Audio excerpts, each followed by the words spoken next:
Selamat pagi dan salam sejahtera. Pada pagi ini, kumpulan kami membentangkan sebuah inovasi yang bertajuk Baja Organik Herba.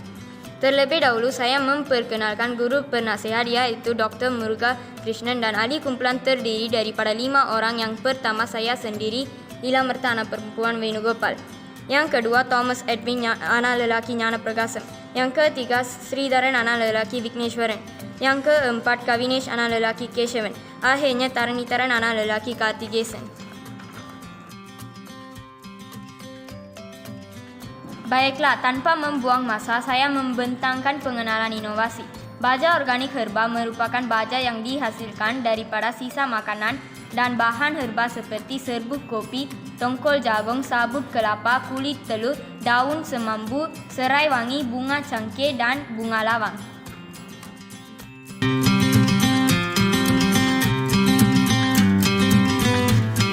Saya Kavinesh, anak lelaki Keshavan, membentangkan latar belakang inovasi.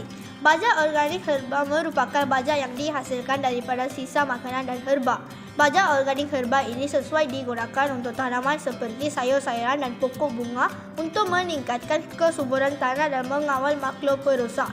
Baja organik herba dapat menjimatkan kos perbelanjaan isi rumah, terutamanya dalam kalangan B40 di kawasan desa dan pekan. Seterusnya, sebelum menjalankan inovasi ini, kami telah didapati 3 isu utama. Yang pertama ialah masyarakat tempatan suka membuang sisa makanan di kawasan tempat tinggal. Hal ini menyebabkan sisa makanan meningkat secara mendadak dalam kalangan penduduk B40 di Sungai Petani Kedah. Isu kedua ialah tidak mempunyai nilai kesedaran terhadap alam sekitar. Isu ketiga ialah tidak mempunyai sifat kebijaksanaan dalam pengurusan bahan sisa makanan.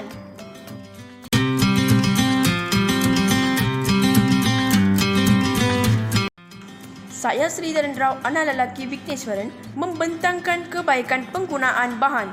Yang pertama, kulit telur kaya dengan kalsium. Yang kedua, sabut kelapa mengawal kelembapan tanah. Yang ketiga, serbuk kopi membekalkan nitrogen. Yang keempat, tongkol jagung daya serap air yang sangat tinggi.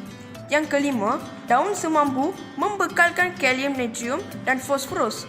Yang keenam, serai wangi melawan pembiakan bakteria dan kulat.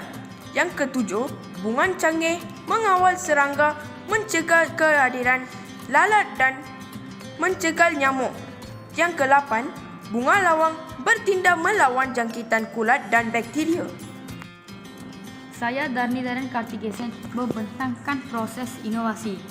Inovasi ini terdiri daripada 2 proses. Yang pertama, menghancurkan dan mengeringkan semua sisa makanan di kawasan lapang. Proses kedua, memetik dan menggiling daun semambu, serai wangi, bunga lawang dan bunga cengkeh.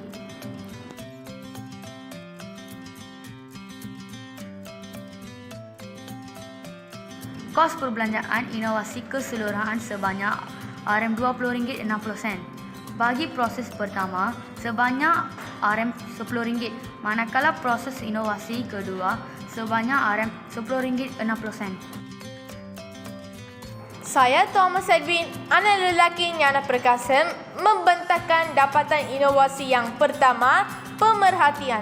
Hasil dapatan menunjukkan penggunaan baja organik herba memberi impak yang besar terhadap pertumbuhan tanaman bayam selama 4 minggu seperti berikut, iaitu minggu pertama pertumbuhan tanaman bayam 2 cm, minggu kedua ialah 6.8 cm, minggu ketiga ialah 14.6 cm dan minggu keempat ialah 22.3 cm.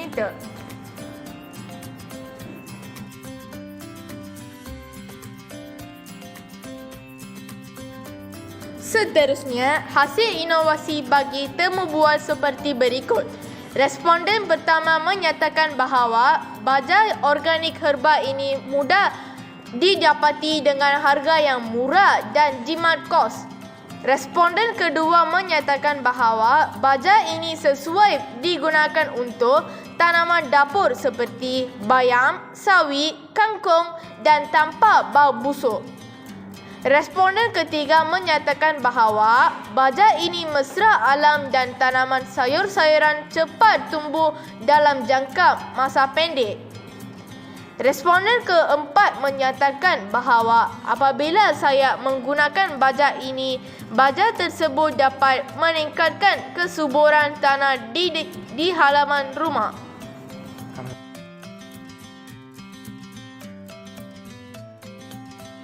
Baiklah, produk inovasi ini telah disebar luas kepada beberapa isi rumah.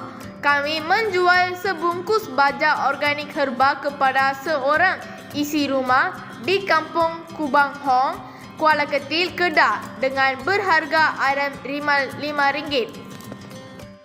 Terdapat beberapa kepentingan inovasi ini seperti berikut. Yang pertama, mewujudkan tanaman mampan. Yang kedua, mewujudkan mesra alam. Yang ketiga, menjana sumber pendapatan kepada isi rumah. Yang keempat, mengurangkan sisa makanan. Yang kelima, mengurangkan bajet kewangan.